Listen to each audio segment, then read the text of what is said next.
Alors au niveau global, on est à 1 800 000 cas. Vous voyez qu'il y a seulement 23% de guéris, donc toujours une pandémie qui est très active, en particulier aux États-Unis. Là, je vous ai montré l'augmentation exponentielle du nombre de cas. Vous voyez qu'il a fallu 106 jours pour passer de 0 à 750 000 cas et seulement 10 jours pour doubler ce nombre de cas. Et probablement, je ne sais pas si on atteindra les 3 millions, mais probablement aussi en peu de jours. En ce qui concerne l'épicentre de la pandémie, c'est toujours les États-Unis. Ils ont passé le demi-million de cas avec 22 000 décès. Donc toujours en phase exponentielle dans certaines régions, dans d'autres régions, au contraire, ils voient finalement un infléchissement de la courbe, donc plutôt des bonnes nouvelles, mais vous voyez que les États-Unis, c'est grand, et puis que la vague, elle est en train de se déplacer vers la côte ouest. En termes de causes de décès, je vous avais montré ça la semaine passée. Vous voyez que sur la gauche, vous avez les différentes causes de décès, ce qu'on s'attend en morts par jour pour les différentes causes de décès aux États-Unis. Et vous voyez la situation maintenant au 8 avril où la plupart des gens qui décèdent aux États-Unis, c'est du Covid par rapport aux autres causes de décès. Bien sûr, ça va changer lorsqu'on va répartir ça sur l'année en cours. En Europe, je devrais enlever que l'Espagne est l'épicentre. Vraiment, tous les pays montrent un infléchissement de la courbe, donc une courbe beaucoup plus linéaire, donc dans tous les pays européens. La Suisse est probablement celle qui est le plus en avance avec une arrivée à ce plateau. Mais plateau, ça ne veut pas dire encore descente. Donc vraiment, plateau, ça veut dire qu'on continue d'accumuler des cas, simplement que le nombre de cas par jour est parfois inférieur au jour précédent. Donc ici, la situation en Suisse, ça c'est vraiment ce que vous pouvez trouver sur l'OFSP, donc un tableau assez intéressant qui donne des valeurs au niveau de la Suisse. Il y a toujours une prédominance d'infections chez les femmes à 53,5%. Vous voyez en dessous la répartition par tranche d'âge. Donc de nouveau, comme j'ai dit la semaine passée, c'est lié à la stratégie de dépistage qui focalise sur les gens avec des facteurs de risque, donc c'est des gens plutôt en dessus de 40 ans, et aussi les personnes âgées. Donc une infection plus fréquente dans ces tranches d'âge. Sur la gauche, vous voyez en fait le nombre de cas par jour. Voilà, vous voyez qu'il y a une sorte de cadence, en fait, comme si les gens, en tout cas, venaient moins se dépister le samedi, dimanche. Donc, par semaine, vous voyez qu'il y a moins de cas, mais il y a un petit rebond le lundi. Et sur la gauche, vous voyez un tableau qui montre la distribution par classe d'âge des décès dans les différents cantons de Suisse. Donc, en rouge foncé, les décès en dessus de 80 ans, en orange clair, les décès entre 70 et 79 ans, et en orange, les décès de 60 à 69 ans. Donc, vous voyez que c'est une répartition tout à fait similaire dans tous les cantons, et principalement en dessus de 60 ans. À Genève, on a dépassé les 4000 cas, on est à 4371, 160 décès, ça c'est la situation hier à midi. À gauche, vous voyez le nombre de personnes dépistées et puis le nombre de positifs de ces personnes avec un pourcentage aux alentours qui est descendu en fait à 10%, qui est remonté maintenant presque à 20%, donc une fluctuation de ce pourcentage de cas positifs sur le nombre de gens qui viennent se faire dépister. On a maintenant une stratégie large, donc on dépiste toute personne avec des symptômes respiratoires, donc il faut voir un peu dans les prochains jours, mais on a vraiment une tendance à la baisse. Ça se traduit aussi au niveau hospitalier. Vous voyez ici la répartition des cas hospitaliers du canton de Genève en vert, les patients à l'étage, en orange, les patients aux soins intermédiaires et en rouge, les patients aux soins intensifs.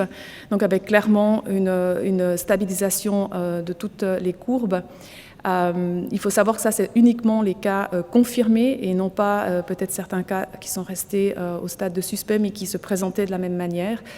Pour les décès, comme on a déjà dit, évidemment, on est 2 à 4 semaines après le pic de l'infection.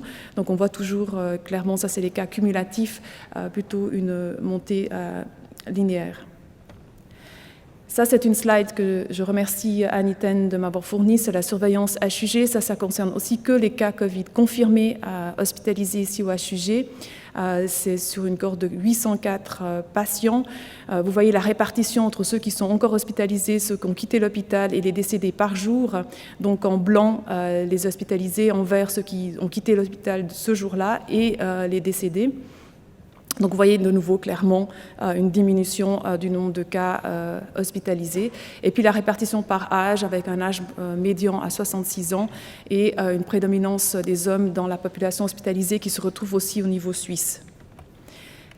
Ça veut dire, c'est à peu près la même chose en fait. Vous voyez sur la gauche vraiment le bilan des entrées et des sorties avec un bilan négatif ces derniers jours et qui est redevenu à plat hier et avant-hier.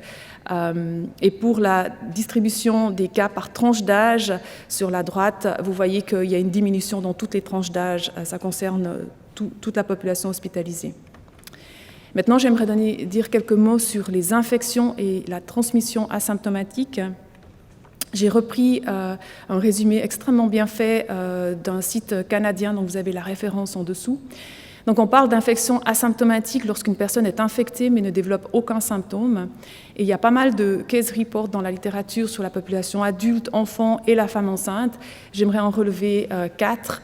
Vous voyez qu'il y a eu des petites études où les personnes asymptomatiques avaient des CT anormaux. Donc ils avaient des opacités ou d'autres manifestations tout à fait compatibles avec une pneumonie virale. Et ça, bien sûr, ça ne se fait pas en routine, ça s'est fait parce qu'en Chine, il y a eu une utilisation du CT scan thoracique qui était assez large. Donc il y a eu une série de 19 personnes, adultes et enfants, qui n'avaient absolument aucun symptôme, mais le CT était anormal. Et de même, une autre série, c'était un cluster de famille, un enfant de 10 ans. Lui, il a reçu détecté pour l'infection et a eu un CT qui était anormal. Les deux autres case reports que j'aimerais relever, c'est la charge virale élevée qui a été retrouvée chez une personne asymptomatique dans une série de 18 personnes. Les 17 autres avaient des symptômes, mais la charge virale était similaire chez la personne asymptomatique et chez les personnes symptomatiques. Et finalement, une charge virale haute a été trouvée chez un enfant en dessous d'1 an. Il a été détecté parce que sa mère était positive, mais il est resté en bonne santé tout le long. Et en fait, son frottis était positif pour les 16 jours ensuite. Mais de nouveau, c'est un frottis, une PCR, donc ça ne veut pas dire qu'il était infectieux, mais en tout cas, à la PCR, il était positif pour 16 jours.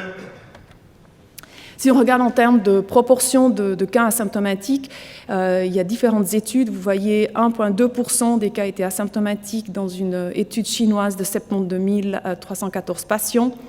Dans une étude en Italie, mais ça a été fait sur le système de surveillance, donc pas directement avec des patients, mais sur des données du système de surveillance. Sur 22 000 patients pour lesquels on avait des données disponibles, 6,4% étaient considérés comme asymptomatiques.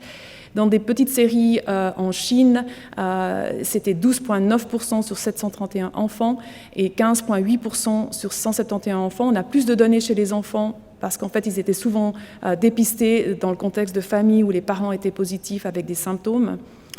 Dans une série chez les personnes âgées à Washington, il y a eu un cas positif, donc ils ont décidé de dépister les résidents. 73 ont accepté, 23 étaient positifs au frottis. De ces 23, 13 n'avaient pas de symptômes au moment du frottis. Par contre, 10 ont quand même développé des symptômes. Finalement, que 3 n'ont développé aucun symptôme sur les 23, donc 13% durant l'infection. Ensuite, une étude de modeling intéressante. Vous savez que sur le bateau de la croisière Diamond Princess, il y a eu 634 cas de gens qui avaient un test positif. Parmi eux, la moitié étaient considérés comme asymptomatiques, mais il n'y a jamais eu de suivi, donc on ne sait pas quelle proportion ont finalement développé des symptômes. Donc eux, ils ont fait un modeling en estimant que la majorité ont développé des symptômes et que finalement peut-être 18 sont restés asymptomatiques. Voilà, d'où ce 17,9%. Mais à dire que ces études, elles varient beaucoup. Vous voyez, il y a différents groupes d'âge, il y a des lieux d'études différents, il y a des stratégies de dépistage différentes. C'est clair que si vous ne dépistez pas les gens autour d'un cas symptomatique, s'ils n'ont pas de symptômes, vous n'allez pas les trouver. Et puis bien sûr aussi du suivi de ces cas qui sont avec un test positif pour savoir si finalement ils développent des symptômes. Un autre point à relever, c'est la mission conjointe de l'OMS et du CDC chinois qui a regardé une base de données de plus de 50 000 cas. Et pour eux, les infections asymptomatiques sont rares et la majorité développe finalement des symptômes. Donc ça, c'est vraiment ce que vous allez entendre de la part de l'OMS encore aujourd'hui. Alors, infection asymptomatique ne veut pas dire transmission nécessairement. Donc, la transmission asymptomatique, ce serait une personne qui est asymptomatique, qui a une infection asymptomatique, mais qui la transmet à quelqu'un d'autre sans que lui-même ne présente de symptômes. Donc, il y a eu quelques case reports. Vous voyez ici, une personne asymptomatique aurait transmis à 5 autres membres de la famille. C'est une petite étude faite en Chine. Donc en fait, c'est une personne qui a voyagé à Wuhan, elle est revenue, des membres de sa famille ont présenté des symptômes, ont été détectés pour l'infection. Cette personne à J16, elle avait un RT-PCR négatif, elle l'a eu finalement positif à J18 et de nouveau négatif à J26 et 29. Ils ont pensé que les autres membres qui étaient positifs autour de J16 avaient été infectés par cette personne, mais à savoir que tous les membres de cette famille ont visité un hôpital qui était sans Covid reportés à ce moment-là, mais qui ont bien sûr eu des contacts avec d'autres personnes, donc ce n'est pas exclu qu'il y ait eu une autre source d'exposition. Donc ça, c'est vraiment comment vous faites l'enquête épidémiologique pour voir si vraiment c'est solide ou pas. Et sinon, il y a eu une personne asymptomatique, un homme qui a voyagé à Hubei, puis après, en fait, sa femme, son fils et sa belle-fille ont développé la maladie. Toute cette famille vit à Nanjing et ils ont nié tout autre contact avec un patient Covid positif ou une autre source d'exposition. Ensuite, la transmission asymptomatique peut se faire avec une personne qui est dans une phase d'incubation, qui n'a pas encore de symptômes, mais qui va développer les symptômes. Ça, c'est la deuxième forme. Il y a de nouveau des case reports. Je pense que le plus connu, que vous avez certainement tous lu, c'est le case report du New England en Allemagne. Donc, il y a eu une personne chinoise qui est venue en réunion d'affaires en Allemagne. Elle avait très peu de symptômes. En fait, initialement, elle a dit qu'elle n'avait pas de symptômes finalement. Elle avait quand même des prodromes de la maladie. Elle a été testée positif au retour en Chine et plusieurs collègues ont été infectés, dont certains n'ont jamais eu contact avec la personne source, mais uniquement avec la personne allemande, le premier cas allemand, qui lui n'avait pas de symptômes au moment de l'exposition. Donc voilà, c'est peut-être aussi, ça parle en faveur d'une transmission durant la phase présymptomatique. Ensuite, il y a eu d'autres case reports, mais en Chine, dans une période où il y avait beaucoup de circulation du virus. Donc ça dépend de la mémoire des gens. Est-ce qu'ils ont été exposés que à cette source ou à d'autres? Donc de nouveau, difficile à interpréter. Je crois que je suis arrivée à la fin, donc je vais juste faire un résumé. Donc il y a une évidence claire d'infection asymptomatique chez les adultes et les enfants. Elle varie de 1,2 à 15,8%. Mais en fait, cette variation, elle est surtout due à la variation dans les études et la manière de dépister. Il y a des évidences limitées de transmission par de vrais symptomatiques, donc des gens qui ne développent jamais de symptômes, et il y a une évidence modérée de transmission durant la phase d'incubation. Donc, quand même, vu qu'on est actuellement à presque 2 millions de personnes déclarées infectées, la transmission se fait principalement par les gens symptomatiques, parfois post-symptomatiques, peut-être ça peut être le sujet d'un autre colloque, mais que cette contribution des asymptomatiques, elle reste quand même à déterminer et probablement par des études de plus grande ampleur. Merci. Merci beaucoup Frédéric. On va maintenant tout de suite passer la parole à Henning Bunke, qui est responsable du service de dermatologie, un expert dans le psoriasis, mais aussi un excellent dermatologue généraliste qui va maintenant nous parler des problèmes liés à Covid-19 pour les personnes qui travaillent dans le domaine de la santé, mais aussi peut-être d'autres aspects. Je te laisse, Heider. Voilà. Merci beaucoup, Henning. Chers collègues, bonjour. Initialement, je voulais vous faire une jolie présentation très sophistiquée de piliers de notre spécialité traitement de base, thérapie topique, mais les temps ont changé et on constate beaucoup de dommages collatéraux, si vous voulez, causés d'une manière indirecte par Covid sur le corps médical et les soignants, raison pour laquelle on va en parler les 5 minutes suivantes. Alors normalement, la peau elle est vraiment forte. Elle résiste, mais elle ne tient pas éternellement. C'est ça qu'on a vécu pendant les dernières semaines et les 2 derniers mois. Ça a commencé en Italie, mais on a vu aussi des patients, des collègues ici aux HUG. Alors, ce ne sont pas seulement les masques qui causent des problèmes pour les médecins et les soignantes, ce sont aussi les désinfectants, se laver les mains tout le temps, et parfois les vêtements, particulièrement les surblouses. Alors, qu'est-ce qu'on voit? On voit des marques, pas toujours aussi brutales que ce qu'on a vu en Italie, mais quand même. Au début, j'ai réalisé une consultation aux soins intensifs. On a vu des marques, on a vu des irritations comme sur ce photo-là. On a vu des eczémas de main. Ça représente maintenant un peu la majorité des problèmes qu'on voit nous en dermatologie ici aux HUG. Je dirais il y a peut-être un tiers des problèmes avec les masques et 2 tiers des problèmes eczéma des mains. Et il y a des cas d'eczéma soit irritatif, soit allergique, causés par des surblouses. On peut bien définir un groupe à risque, ce sont ceux avec une disposition génétique dite atopique, donc les individus avec un rhume de foin, un asthme allergique. Ce sont les patients avec une peau qui est un peu faible en tant que barrière physico-chimique, mais aussi biologique. Alors, qu'est-ce qu'on peut faire? On se trouve vis-à-vis des manifestations inflammatoires au niveau de la peau, et les stratégies sont toujours très identiques. Je vous démontre ici 2 guidelines, une fois pour le psoriasis, une fois pour l'eczéma, mais on peut regarder un peu tout. Les principaux sont toujours les mêmes. La base, c'est toujours cette fameuse thérapie de base que vous voyez ici, ou disons la base des différents niveaux de traitement.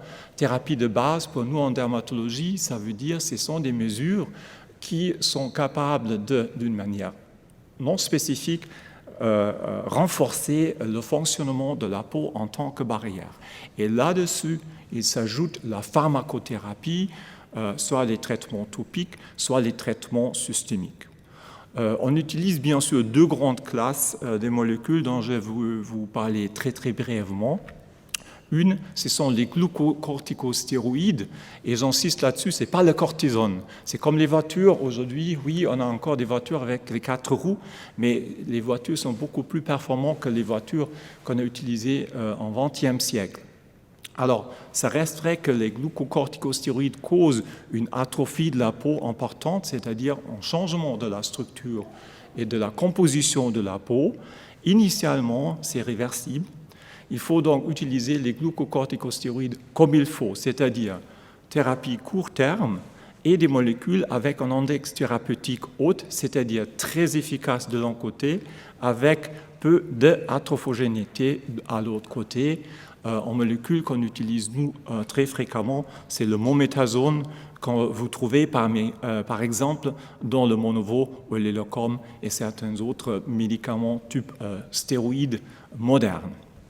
L'autre grande classe des molécules qu'on utilise pour traiter l'inflammation de la peau, ce sont les inhibiteurs de calcinurine.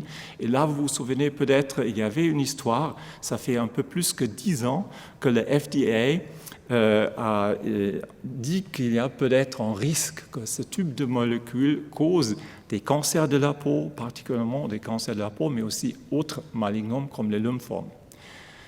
Entre-temps, on sait bien que ce n'est pas du tout le cas. Il y a une bonne évidence que ce n'est pas du tout démontré. Et entre-temps, on a malheureusement utilisé d'autres traitements qui étaient beaucoup plus sévères pour la peau et plus dangereux, disons. Alors, qu'est-ce qu'on fait maintenant pour traiter les problèmes de la peau parmi nos collaborateurs et les collaboratrices? Commençons avec les masques. On a mis sur place 2 protocoles. Un protocole, disons, préventif qui essaie d'éviter les marques. On propose d'utiliser un pansement qui s'appelle Mepitac, qui n'est pas très épaisse, qui est fait normalement pour les plaies chroniques, c'est-à-dire ça peut rester sur la peau sans autre pour des périodes longues, c'est-à-dire pour nous les dermatologues, 1 journée ou 2. On a aussi des protocoles thérapeutiques. Alors dès qu'il y a vraiment des marques, des érosions, des plaies même, il faut qu'on utilise un autre tube de pansement qui est vraiment capable d'absorber l'exsudat causé par les marques. Pour l'instant, on propose d'utiliser le Mepitel One. Après, on a mis sur place une consultation en dermatologie pour les professionnels des HEG parce qu'on veut vraiment individualiser la stratégie basée sur les problèmes et le tube de peau. On est en train de stocker les produits qu'on utilise régulièrement pour éviter que les gens doivent se déplacer vers les pharmacies. Vous trouvez les informations sur le site intranet. Enfin bref, on est là pour vous les jeudis et les vendredis entre 10h30 au service de dermatologie. Pas nécessaire de fixer un rendez-vous. Allez-y, on vous voit. Il y a 2 numéros de téléphone si vous avez encore des questions. L'idée est de ne pas vous donner une grande quantité de cortisone et dire à vous, débrouillez-vous. On veut vraiment travailler sur le problème individuel. Merci beaucoup. Merci beaucoup. On n'a que 2 questions, donc on va enchaîner tout de suite avec le topo de Mohamed Abbas sur les masques et puis le rôle des masques dans la prévention de la dissémination du virus. C'est le titre qu'on avait retenu. Bon. Et je te donne la parole tout de suite et on abordera les questions après. Donc envoyez vos questions nombreuses sur colloque du mardi, colloque au pluriel, du mardi tout attaché, @hcuge.ch. Merci. Merci beaucoup, bonjour. Donc, je vais vous parler du rôle des masques dans la dissémination, dans le contrôle de la dissémination du virus. Donc, c'est un sujet qui fait actualité actuellement, notamment lors de la planification de la sortie du déconfinement. Pour le moment, la position du Conseil fédéral est plutôt de ne pas généraliser le port du masque dans la population. Certains autres pays voisins ont opté pour l'attitude contraire. On peut discuter de l'indication à porter le masque dans une salle de conférence comme celle-ci. La question du port du masque dans la population n'est pas quelque chose de nouveau dans le domaine de prévention de l'infection, c'est quelque chose qu'on débat depuis plusieurs années. Actuellement, ça fait beaucoup de bruit.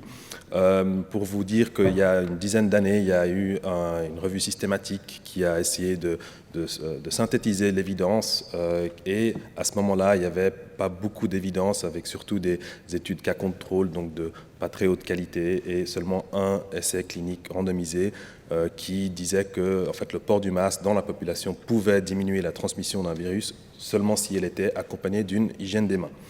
Cette revue systématique a été mise à jour cette année. Elle n'est pas encore peer-reviewed, donc elle n'est pas encore publiée officiellement dans un journal, mais les résultats sont néanmoins disponibles.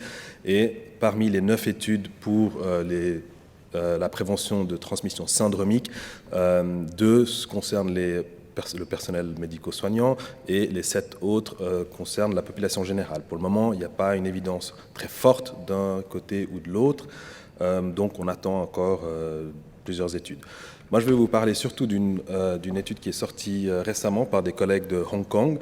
C'est une étude randomisée de 250 individus à peu près qui ont respiré dans une sorte d'entonnoir pendant 30 minutes et on a collecté en fait l'air qui est expiré pour l'analyser, faire des PCR dessus. Donc, ces personnes-là avaient toutes des maladies respiratoires dont la moitié était confirmée par une PCR et on a randomisé ces individus soit au port d'un masque, soit sans masque pour respirer dans cet entonnoir. C'est une étude qui est quand même assez vieille, mais malgré la publication récente, et elle a eu lieu à Hong Kong. Donc voilà les résultats des PCR en fait, des patients. Donc la moitié, comme j'ai dit, avait une infection qui était microbiologiquement documentée. On voit que la grande majorité des cas étaient soit le rhinovirus, donc le virus qui provoque le rhume, soit le virus de la grippe.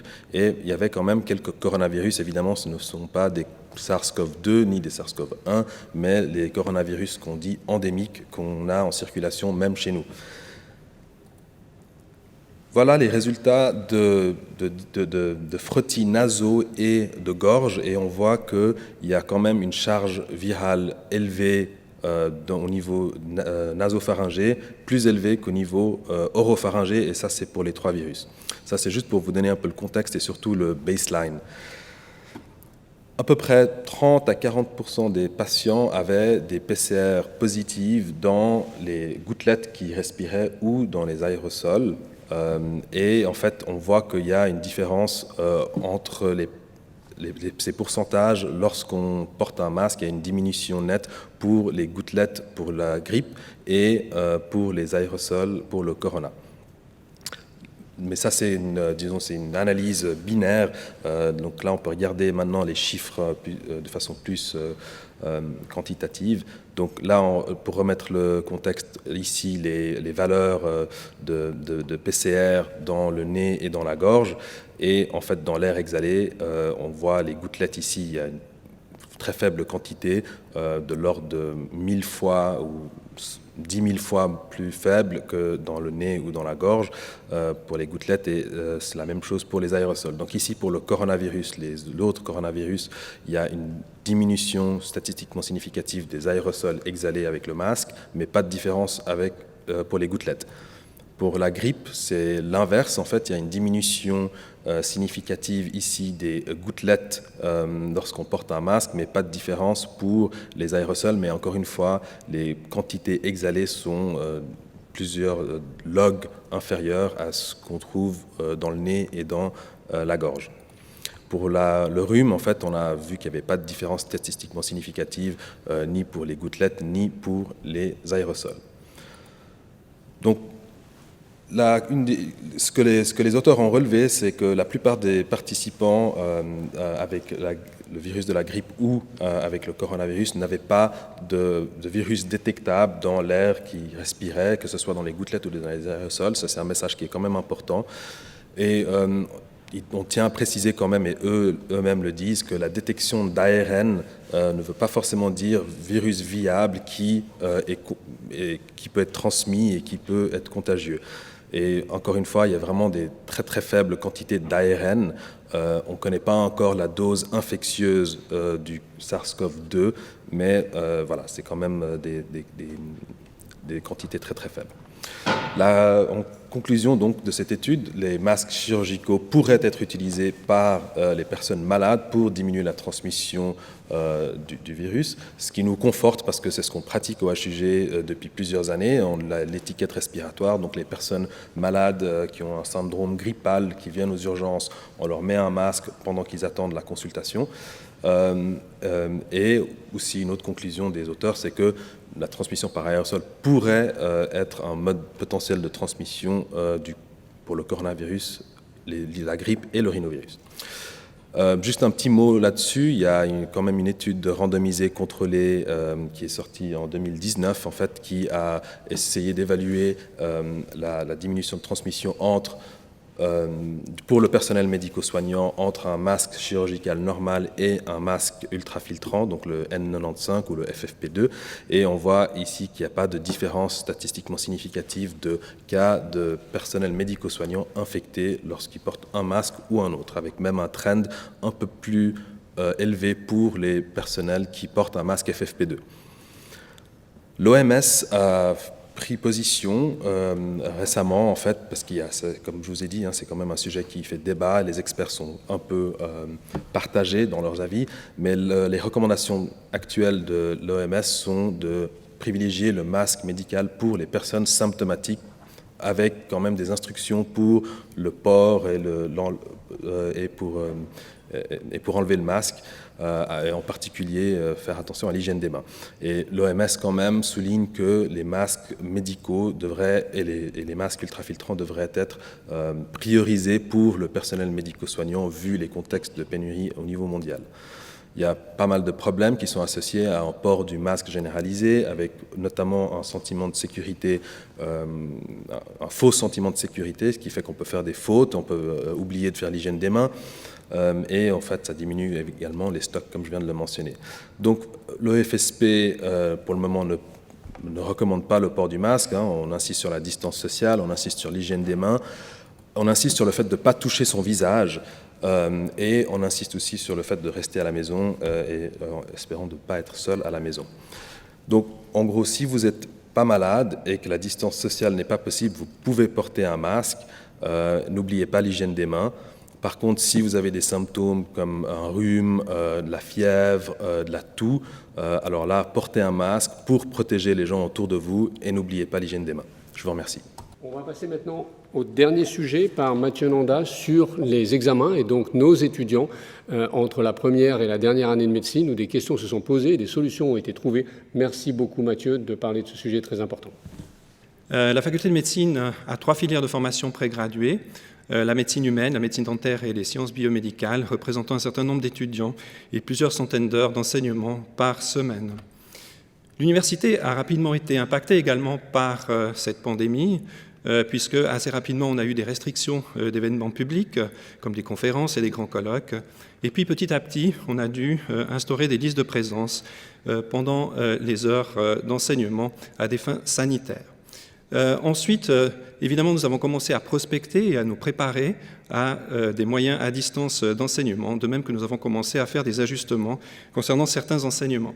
Et puis est arrivé le jour où les écoles et les universités ont fermé à partir du 13 mars. Alors, une particularité supplémentaire de la faculté de médecine, c'est que nous avons des cliniciennes et cliniciens enseignants qui sont soudainement occupés à des tâches cliniques extraordinaires, et puis des étudiants également sollicités à des tâches volontaires. Et dans certains secteurs, il y a eu quelques moments de solitude où on avait l'impression de n'avoir plus de locaux, plus de cliniciens enseignants et plus d'étudiants, ce qui était un petit peu embêtant parfois. Alors, où est-ce qu'on en était durant le mois de mars et début avril ? Dans les années bachelor, les 3 premières années, les cours de première année étaient donnés sous forme de cours en grand auditoire en général, tandis qu'en deuxième et troisième année, l'enseignement est organisé dans des unités autour de systèmes.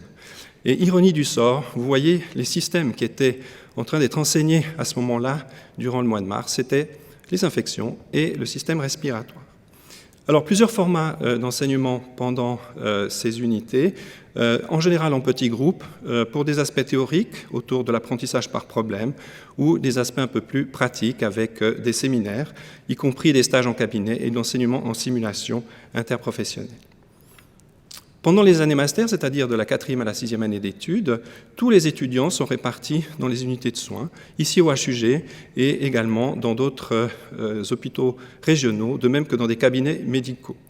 Alors nous avons décidé de maintenir pour les 4e et 5e années d'études les étudiants en stage, à condition d'avoir la possibilité des services de les accueillir et en toute sécurité, c'est-à-dire donc si les responsables d'enseignement et les responsables de service étaient d'accord. Pendant la 6e année d'études, qui consiste en une année de stage à option, les étudiants ont été sollicités par le pool de la direction médicale pour être redistribués en fonction des besoins. Ceux qui étaient en hôpitaux régionaux étaient invités à y rester s'ils le désiraient. D'autres étudiants sont partis en hôpital régional pour aider. Et puis, concernant les stages en cabinet, là, une certaine flexibilité, d'une part en fonction des possibilités d'accueil de ces cabinets, et puis des besoins également ailleurs dans des services qui auraient nécessité une aide supplémentaire de la part d'étudiants. Donc on a migré très rapidement vers un enseignement à distance, rapidement et totalement d'ailleurs. Et ici, je dois saluer la performance de nos collègues des auditoires, de même que ceux qui s'occupent de ces enregistrements, pour mettre à disposition toute la journée, jusqu'à 22 heures, toutes les salles équipées pour l'enregistrement, de manière à ce que les personnes qui désiraient enregistrer leurs cours puissent le faire. Je salue également toute l'équipe de technopédagogie de l'UDREM qui a aidé à migrer et à utiliser tous ces enseignements à distance qui ont été colligés par l'université, voire même acquis pour certains d'entre eux et qui ont été relayés également ici au HUG. Tous ces moyens technologiques à distance sont répertoriés sur le site de l'université pour celles et ceux qui en ont besoin. Alors évidemment, certains travaux pratiques, certains stages à l'étranger, certaines phases d'immersion en communauté ont dû être soit fortement modifiées, soit annulées pour des raisons évidentes.